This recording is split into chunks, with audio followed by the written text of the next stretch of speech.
Bonjour à tous, c'est Charles pour l'émission Chouette, c'est l'heure des devoirs que j'ai le plaisir d'animer sur la radio Bien-être.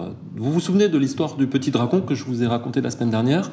Allez, je vous la raconte parce qu'elle est vraiment trop sympa. Donc c'est une histoire de Jack Kent qui raconte donc un petit garçon un jour a trouvé un dragon, un petit dragon sous son lit et qu'il a essayé d'alerter toute sa famille sur la présence donc de ce dragon et que tout le monde lui a rétorqué que les dragons, on le sait bien, ça n'existe pas.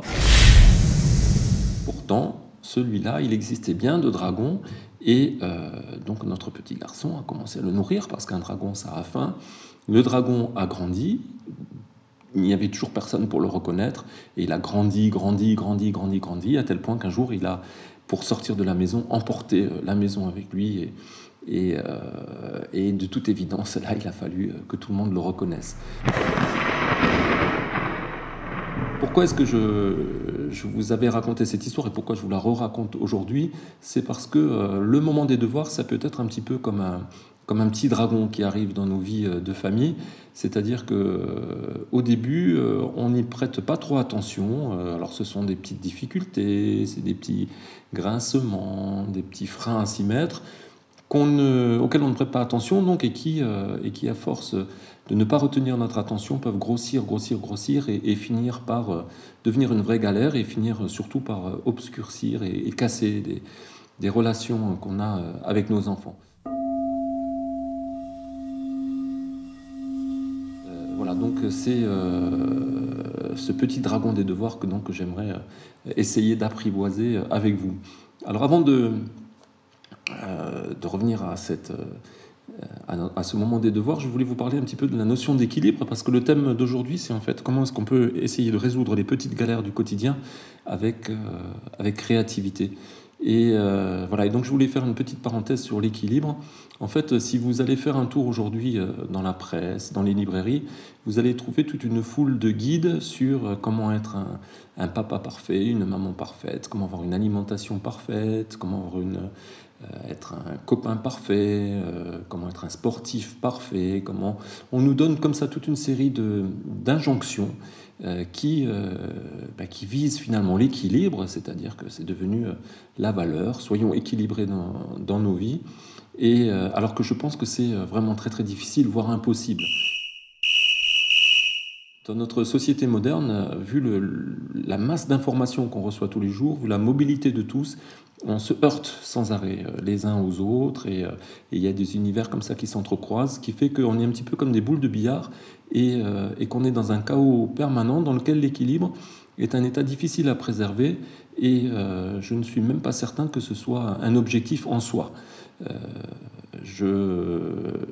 Parce qu'on ne peut pas éviter les petites galères, parce que les dragons existent et que ça peut être plutôt positif.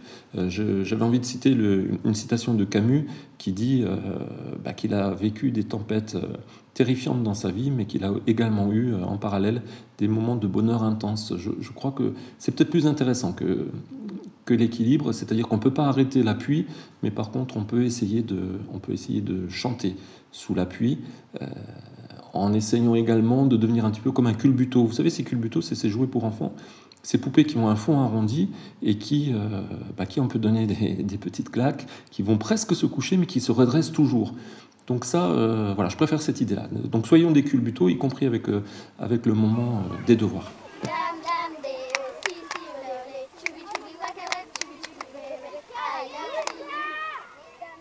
Vous l'avez compris, l'invitation que je vous fais aujourd'hui, c'est de voir nos petites galères, nos petits dragons, en fait, comme des cadeaux et d'aller chercher ce qui peut se cacher derrière d'intéressant et qui pourrait nous faire dire « chouette ».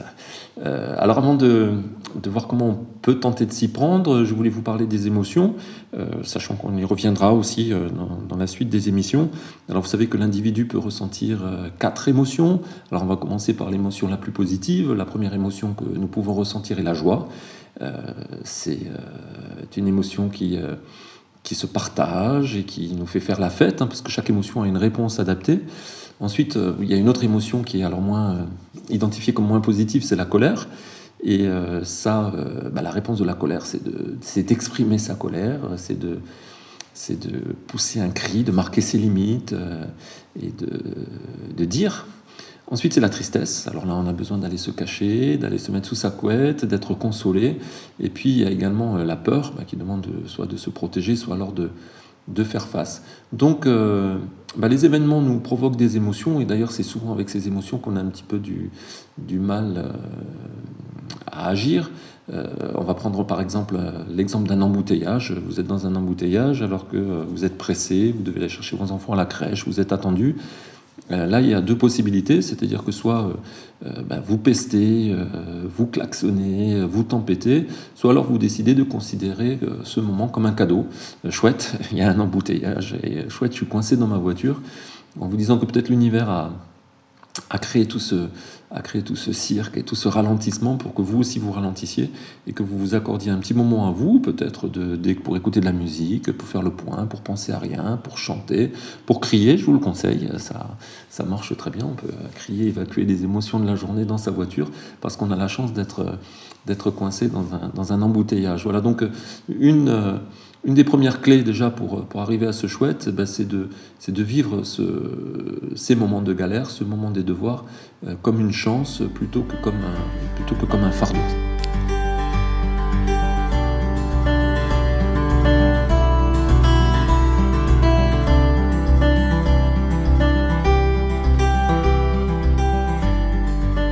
J'aime bien comparer les problèmes qu'on peut rencontrer dans la vie avec un sac de nœuds, un tapis tout noir avec tous ces fils tellement entremêlés qu'on a le sentiment qu'on peut plus les attraper et qu'on est victime et qu'on arrive, qu'il faut se débattre avec.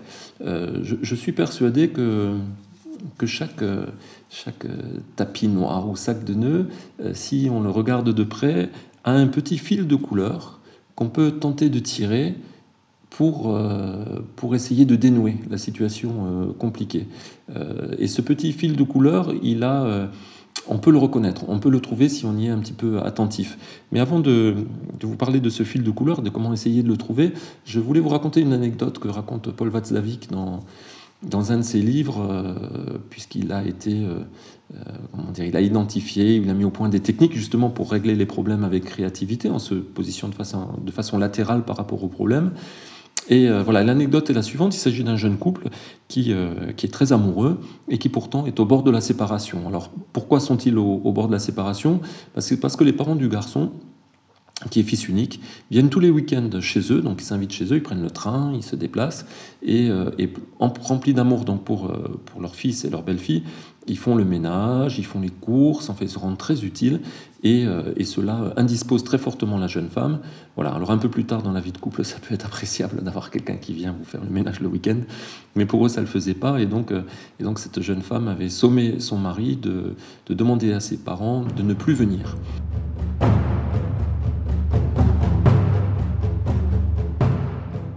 Ce qui était complètement impossible pour ce garçon. Pourquoi ? Parce qu'il était fils unique, que ses parents s'étaient sacrifiés pour qu'il puisse faire des études, et lui-même aimait ses parents. Et il se disait que s'il leur demandait de ne pas venir, il allait les tuer. Et bien qu'il aimait sa femme très fortement, il lui était impossible, il y avait un vrai blocage à demander à ses parents de ne pas venir. Donc Paul Watzlawick a essayé de trouver le petit fil de couleur. Et donc, alors, la caractéristique du petit fil de couleur, c'est qu'il est toujours joyeux, il est toujours faisable, il ne demande pas de gros efforts. Et donc il provoque un sourire, parce que je vous ai dit qu'il était joyeux. Donc il a demandé à ce garçon s'il était capable pendant une semaine de faire la fête toute la semaine et de laisser traîner ses boîtes de pizza, ses cendriers, ses bouteilles vides.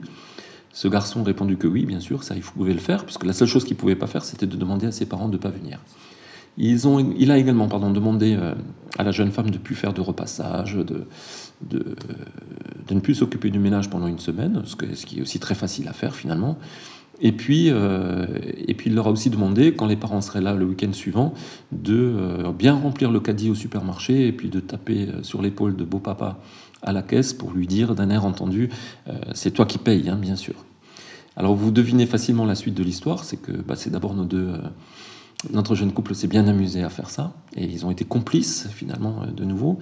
Et puis les parents un jour se sont regardés d'un air pensif et se sont dit que c'était pas possible et qu'il valait mieux qu'ils viennent plus pour permettre à leurs enfants qu'ils aimaient tellement de devenir autonomes. Ils ont espacé les rencontres et l'histoire s'est résolue comme ça, de façon créative et ludique avec des émotions positives. Et c'est ça le propos du livre. C'est le propos du livre Chouette, c'est l'heure des devoirs. C'est de trouver donc à la périphérie du problème, à la périphérie de ce moment noué, tendu, qui fait souffrir, de trouver un petit fil conducteur, donc qui est joyeux, qui est coloré, qui est facile et qui peut nous permettre de façon un petit peu détournée, de façon décalée, qui peut nous permettre donc de régler cette situation tendue et bloquée. Alors en ce qui concerne donc le moment des devoirs, ce petit fil de couleur, il peut être lié donc à quelque chose qui est périphérique, je le répète, quelque chose qui est facile à attraper. Et alors il y a quelque chose, un premier élément qui est facile à attraper, c'est le lieu. C'est-à-dire qu'on peut assez facilement changer de lieu. Il y a plein d'endroits à l'extérieur qui peuvent être très sympathiques pour faire les devoirs. Une bibliothèque municipale, le jardin, dans un café, dans une pâtisserie. Donc changer le lieu, c'est facile. Voilà, plutôt que de rester tous les soirs au même endroit à se faire la tête et à crier, il vaut mieux changer cet élément-là.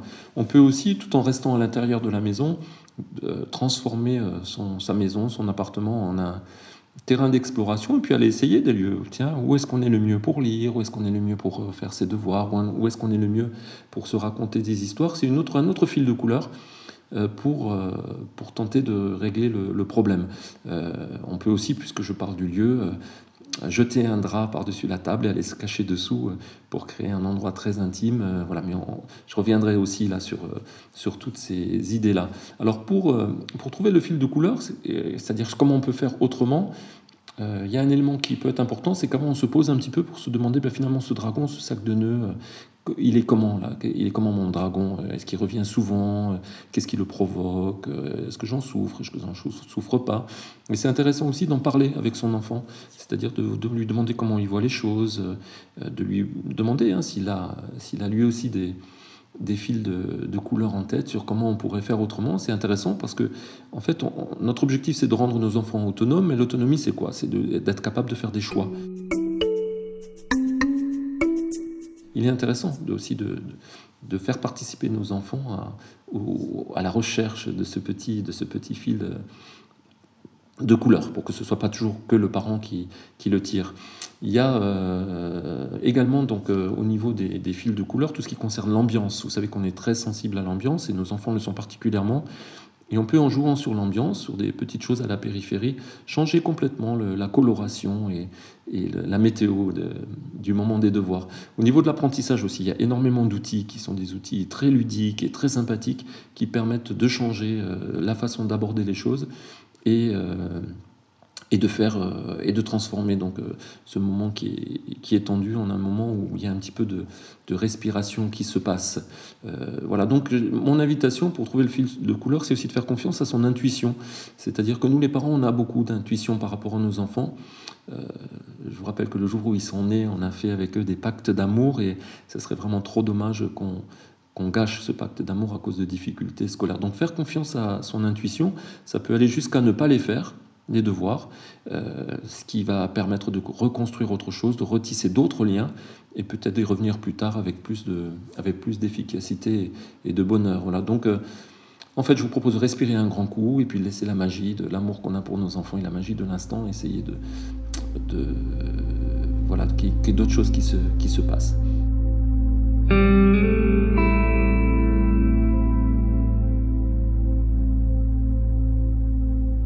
Il y a également, par rapport à ce moment des devoirs, quelque chose qui est important et c'est peut-être une façon de les voir au préalable qui est intéressante de changer.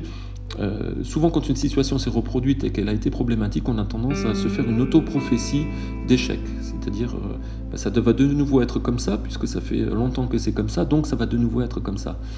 Ces auto-prophéties, là aussi je pense qu'elles ne sont pas très intéressantes.